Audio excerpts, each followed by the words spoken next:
বাংলাদেশে একটা বড় মাপের ষড়যন্ত্র চলছে। প্রশান্ত বর্মন একটা শিডিউল কাস্ট কমিউনিটির ছেলে, তাকে কিভাবে দাবাং থেকে মাটিতে শোয়ানো যায় সেটাই একটা চক্রান্তকারীরা চক্রান্ত করে যাচ্ছে। কিন্তু আমি একটা কথা বলছি, চক্রান্তকারীদের চক্রান্ত থাকবে না, দাবাংই থাকবে। রাজনীতিদের সঙ্গে সবসময় চক্রান্ত হয়, রাজনৈতিক না কি চক্রান্তকারীদের আমি খবর পেয়েছি, আমিও দেখে নেব। বারবার বলা হচ্ছে একটা জিনিস যে আপনি এতটাই ক্ষমতাশীল ভিডিও একজন, সকালবেলা আপনার ট্রান্সফার হলে বিকালবেলা আবার সেই ট্রান্সফার। ক্ষমতাশীল তো আপনাদের সংবাদ মাধ্যমে বানিয়ে দিয়েছেন, দাবাং এখানে কাজ করছে, দাবাং চা বাগানে যাচ্ছে। এটা কি অস্বীকার করবেন যে আপনার এই ট্রান্সফার গুলো? ট্রান্সফার তো দেখুন আমাদের সব রুটিন মাফিক ট্রান্সফার হয়।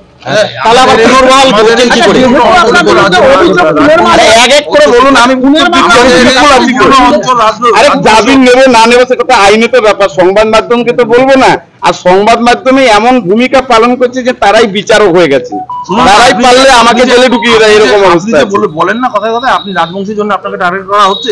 এখানে তো গোটা অঞ্চলটাই রাজবংশী অধ্যুষিত, অন্য কাউকে কি এরকম টার্গেট করা হয়েছে? আপনারা একটু আগে একটা কথা বলেছেন যে অর্ডার করিজন্ডম হয়েছে, শুধু আমার অর্ডারটা নিয়ে কথা বলছেন কেন? ওখানে তো অন্য অফিসারদেরও করিজন্ডম হয়েছে, সেটা নিয়ে তো আপনারা বলছেন না।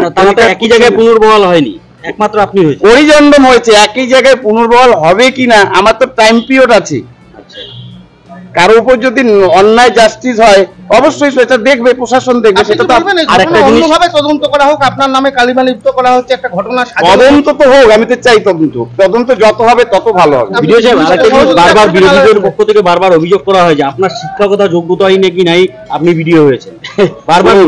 এই জন্য তো আপনাদের বলি, আমি এলএলবি পাস করেছি, এলএলএম গভর্নমেন্টের পারমিশন নিয়ে করছি, পিএইচডি আমার কোর্স ওয়ার্ক কমপ্লিট হয়ে গেছে।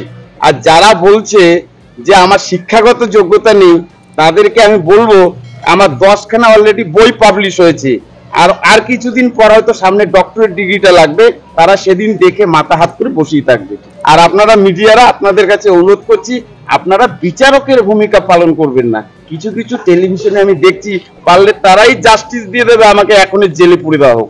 আপনাদের বলবো নিরপেক্ষ থাকুন, সংবাদ মাধ্যমকে শ্রদ্ধা করি, ভালোবাসি। আর যেসব অভিযোগ উঠছে, সেই প্রশান্ত বর্মন ভিডিও রাজগঞ্জকে কালিমা লিপ্ত করবার চেষ্টা, দাবাং থেকে মাটিতে ফেলে দেওয়ার। এখানে কিছু মিডিয়া পার্সনও থাকতে পারে, সাধারণ মানুষও থাকতে পারে, বিভিন্ন লোকও থাকতে পারে। সেটাই আমার কাছে আশা যে আপনারা বিচারকের ভূমিকা পালন করবেন না, যে প্রশান্ত বর্মনকে পারলে এখনই প্রেসিডেন্সি জেলে ঢুকিয়ে দাও। সেটা তো চোর বলছেন, তাকে নাকি সোনা দিয়েছেন, এটা আমি মিডিয়াতে দেখেছি।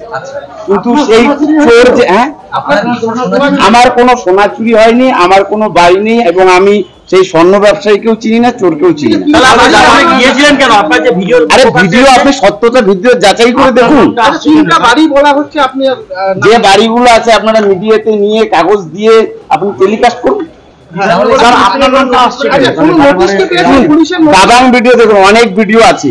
যারা ভালো কাজ করে তাদের পিছনে সংবাদ মাধ্যমকে লেলিয়ে দেওয়া হয়, চক্রান্তকারীরা চক্রান্ত করতেই থাকে। পরিবার দাবি করছে আপনি ছিলেন সেখানে, আপনি আমি তো আপনাকে শুনুন, আমিও তো আপনাকে দাবি করতে পারি, পদ্মুৎ বাবু আপনি আমাকে খুনের হুমকি দিচ্ছেন। আমার সঙ্গে যোগাযোগ করেছে, আমি তদন্তে অবশ্যই সহযোগিতা করি। নির্বাচন কমিশন কি কোনো কেন নির্বাচন কমিশন? আমি তো কাজ করছি নির্বাচন কমিশন কেন? কি বলা হয়েছে আপনাকে, কি নোটিশে কি বলা হয়েছে? এটা তদন্ত চলছে, তদন্তের সাথে আপনি কিছু বলবেন। আরে বাবা আমাকে বলতে দিন।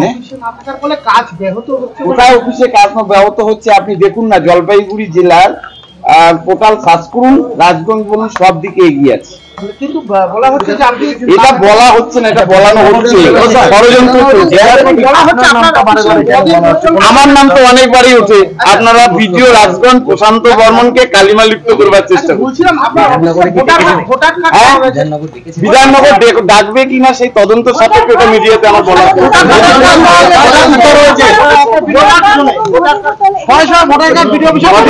ভোটার কার্ড কোথা থেকে উদ্ধার হয়েছে সেটা আমরা ফুটেজ দেখলে আমরা বুঝতে পারবো। এগুলো কি তদন্ত হবে? কেন তদন্ত হবে না? আমি নিজেই ভিডিও নিজেই দেখবো। ভোটার কার্ড গুলো আমি কালকে দেখেছিলাম, আমি কালকে ফিল্ডে ছিলাম, আমি শুনেছি, আমি সেটা জয়েন্ট সাহেবকে বলেছি, এবং জয়েন্ট সাহেব বলেছেন যে এই ভোটার কার্ড গুলো পুরনো ভোটার কার্ড, এবং এই ভোটার কার্ড গুলো কোনো অস্তিত্ব নেই। ফিল্ডে ছিলেন মানে কোথায় ছিলেন?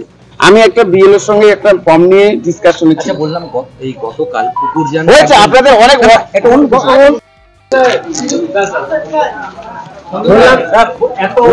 কি বলবেন? দেখুন, ষড়যন্ত্রকারীরা তো ষড়যন্ত্র করে যাবে। আপনারা দেখেছেন যে আমাকে আপনারা মিডিয়ায় দাবাং নামও বলেছেন এবং আমি রাজগঞ্জগুলোকে অনেক রকম দুর্নীতি বন্ধ করে দিয়েছি। ঠিকাদারদের যে অ্যাসোসিয়েশন ছিল সেটা আমি বন্ধ করে দিয়েছি এবং আপনারা দেখছেন, আপনাদের চ্যানেলে আমি দেখতে পাচ্ছি যিনি চোর তিনি বড় গলায় কথা বলছেন এবং যিনি সোনা গলিয়েছেন তিনিও বড় গলায় তার পরিবার কথা বলছেন। একটা এফআইআর করেছেন, মনে হচ্ছে সুশান্ত ভ্রমণ ভিডিও, এটার থেকেই বোঝা যাচ্ছে যে এখানে চক্রান্তকারী ষড়যন্ত্র আছে। এবং আমার কাছে একটা ফোনও আসছিল যে আপনার নামটা যদি ঢুকানো হয় আপনি বুঝবেন মিডিয়াতে কি হয়। এই মিডিয়া টেলিকাস্ট চলছে এবং প্রশান্ত বর্মনকে কালিমালিপ্ত করবার চেষ্টা করছে, যেখানে আপনারা দাবাং ভিডিও বলতেন, যেখানে আপনারা বলছেন যে করাপশনের বিরুদ্ধে এই ভিডিও লড়ছে, যেখানে আপনারা বলছেন এই ভিডিও এখানকার ঠিকাদারদের সমস্ত কিছু বন্ধ করে দিয়েছে, মানে সিন্ডিকেট রাজ বন্ধ করে দিয়েছে। আপনারা দেখেছেন ভোরের আলোতে বড় বড় রিসোর্ট আমি শুরু করেছি আমাদের গভর্নমেন্টের অর্ডারে। আমি দাঁতনে কেন যাব? কিন্তু আপনার যে একটা ভিডিও ভাইরাল হয়েছে, জামিন অযোগ্য ধারায় মামলা হয়েছে, সবই তো ষড়যন্ত্র, সবেও তো ষড়যন্ত্র আছে। কোথায় প্লেনের টিকিট পাওয়া গেছে, কি আছে, সবই এখন সমস্ত কিছুই মিথ্যা। আমি বলে দিচ্ছি সমস্ত কিছুই মিথ্যা, ষড়যন্ত্র। দেখুন, এখন বর্তমান যুগে কার ছবি কে কিভাবে ফুটেজ ব্যবহার করছে, আর আমার ছবি আজকে শুধু নয়, আমার ছবি কালচিনি থেকে শুরু করে সবখানেই আছে, আপনাদের মিডিয়া অনেক টেলিকাস্টে আছে। সোনা গলানো আরে খেলিস কেন? এটা ইলেকশন কমিশন, এটা নিয়ে আমার কিছু বলা নেই।